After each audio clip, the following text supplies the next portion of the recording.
নমস্কাৰ বন্ধুসকল মই উৎপল ডেকা আপোনালোক সকলোকে আমাৰ উৎপল ডেকা ইউটিউব চেনেলত স্বাগতম জনাইছো পৰীক্ষা 15 ছেপ্টেম্বৰত আৰু আজি 11 ছেপ্টেম্বৰ মাত্ৰ 3টা দিন সময় আছে এতিয়ালৈকে আপোনালোকে 1% পঢ়া নাই আৰু বহুতে সিলেবাস কমপ্লিট কৰিব নোৱাৰিলে 60% 70% 80% সিলেবাস কমপ্লিট হল বহু কষ্ট কৰাৰ পিছতো কিন্তু আটাইখিনি কমপ্লিট কৰিব নোৱাৰিলে তো এই 3 দিনত আপোনালোকে কি পঢ়াটো উচিত যিসকলে এতিয়ালৈকে একোৱে পঢ়া নাই এই 3 দিন পঢ়িও এক্সামটো ভাল কৰিব পাৰিব তো কেনেদৰে পঢ়িব এই ভিডিঅত মই আপোনালোকক জনাম আনহাতে যিসকলে সিলেবাস কমপ্লিট কৰিব নোৱাৰিলে তেওঁলোকে বৰ্তমান সময়ত কি পঢ়াটো উচিত হেতু এই ভিডিঅতে জনাম চেনেলত যদি প্ৰথমবাৰ আহিছে ভিডিঅটি ভাল লাগিলে সাবস্ক্ৰাইব কৰি বেল আইকনটো প্ৰেছ কৰি ল'ব আৰু ভিডিঅটি শেষলৈকে চালেহে আপোনালোকে সকলোখিনি কথা বুজি পাব অকনমান চাই গুছি গলেতো নহব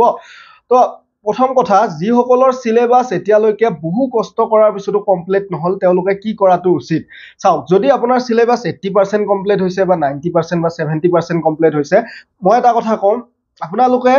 এক্সামত 150 ৰ ভিতৰত 150 পাব নালাগে আপোনালোকে 150 ৰ ভিতৰত জেনাৰেল হলে খুব বেছি 100 105 110 এনেকুৱা পাব লাগে অৰ্থাৎ 80% 70% হলে হৈ যায় গতিকে যদি আপোনাৰ সিলেবাসৰ 80% কমপ্লিট হৈছে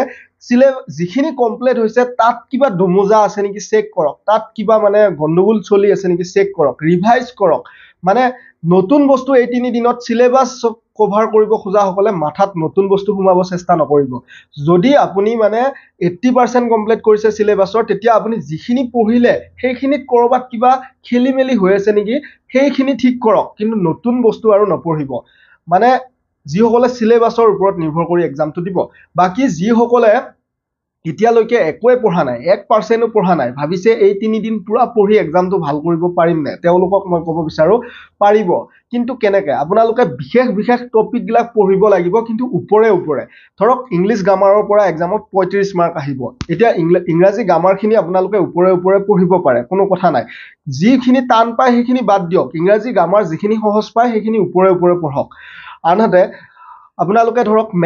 মেথছত চাও পৰীক্ষাৰ 3 দিন আগত মেথছ মাথা মাৰি লাভ নাই মেথছ উপৰে পঢ়া বস্তু নহয় তো আপোনালোকে কাৰেন্ট এফেয়াৰ্স উপৰে পঢ়ক এমসিকিউ প্ৰেক্টিস কৰক আনহাতে আপোনালোকে বৰ্তমান সময়ত অসমৰ বৃহৎ বস্তুখিনি অসমৰ ক্ষুদ্ৰতম বৃহত্তম ভাৰতৰ বৃহত্তম ক্ষুদ্ৰতম অসমৰ খেল জগত আনহাতে ভাৰতৰ খেল জগত সৰ্বোচ্চ সন্মান অসমৰ নদীসমূহ ভাৰতৰ নদীসমূহ তাৰ পিছতে ওয়াৰ্ল্ডৰ কাৰেন্সি ওয়াৰ্ল্ডৰ বিখ্যাত ব্যক্তিসকল এনেকুৱা বস্তুখিনি বৰ্তমান সময়ত পঢ়ক প্ৰথম ৰাজ্যপাল প্ৰথম মুখ্যমন্ত্ৰী আৰু শেষৰ দুজন এনেদৰে দুজনকৈ হলেও আপোনালোকে চাওক আৰু অভয়াৰণ্য এনেদৰে বস্তুখিনি আপোনালোকে যিসকলে এতিয়ালৈকে একো পঢ়া নাই একদম মোস্ট ইম্পৰ্টেন্ট বস্তুখিনি এনেদৰে পঢ়ক আপোনালোকে আমাৰ টেলিগ্ৰামত জয়েন হওক এই 3 দিনত আপোনালোকে কি পঢ়িলে পৰীক্ষাটো অলপ ভাল হ'ব পাৰে মই এখন আপোনালোকক সিলেবাস বনাই দিম সেইখন আপোনালোকে চাওক আৰু যিসকলে মানে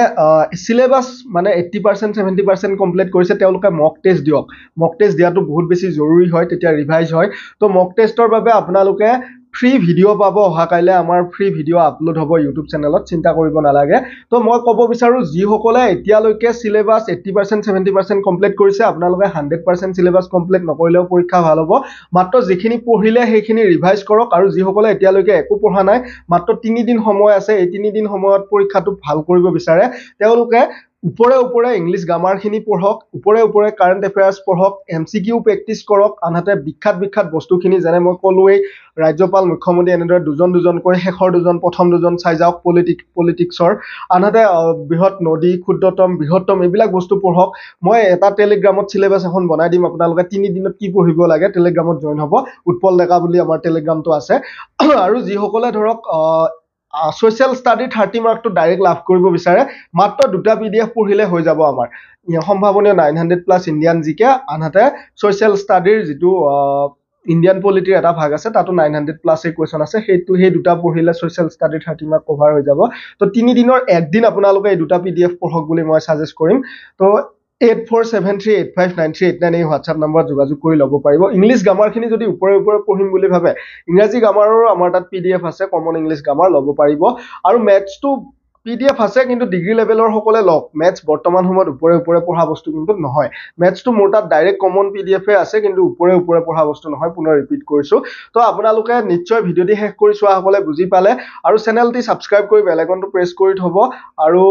নেক্সট ডিগ্ৰী লেভেলৰ বাবে আমি ভাল ভিডিও দিবলৈ চেষ্টা কৰিম ধন্যবাদ জয় অসম জয় হিন্দ